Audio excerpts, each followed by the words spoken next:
지난달 13일 고양시 일산 서구의 한 수영장에서 8살 어린이가 수영 강습을 마치고 혼자 수영을 하다 물에 빠져 숨졌습니다.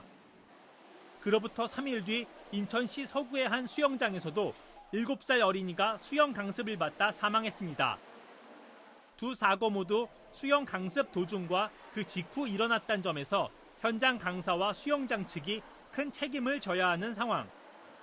하지만 밀착 관리자가 없는 일반 물놀이 시설에선 안전사고의 책임 관계가 복잡해집니다. 사고 당사자와 보호자에게도 절반 이상의 책임을 물은 법원 판례가 적지 않기 때문입니다. 지난 2011년 서울 시내 한 호텔 수영장에선 이용객이 다이빙을 하다 수영장 바닥에 머리를 부딪혀 사지가 마비됐는데 당시 재판부는 호텔 측의 책임을 20%로 제한했습니다. 재판부는 수심이 1.2m로 비교적 얕은 수영장이라면 이용자가 다이빙의 위험성을 충분히 인식할 수 있었다고 판단한 겁니다. 이러한 논리는 사고 발생 시 상대적으로 무거운 책임을 지는 공공 물놀이 시설에도 일부 적용되는 분위기입니다.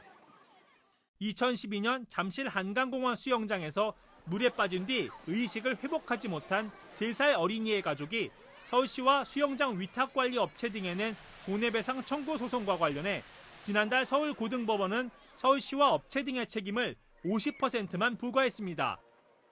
당시 부모가 유아를 수영장 주변에 혼자 남겨두는 등 보호 의무를 다하지 않은 만큼 사고 책임이 보호자에게도 절반은 있다는 겁니다.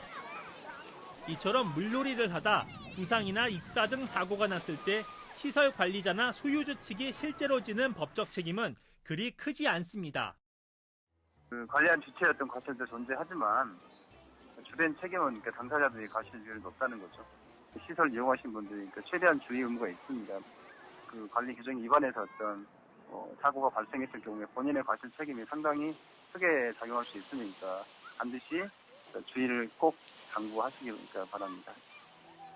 최근 5년간 6월에서 8월 사이 물놀이를 하다 사망한 사람은 전국에서 총 174명. 대부분 개인의 부주의로 사고가 난 만큼 물놀이 시 안전수칙을 지키고 어린이를 방치하지 않는 등 주의가 요구됩니다. TBS 이강훈입니다.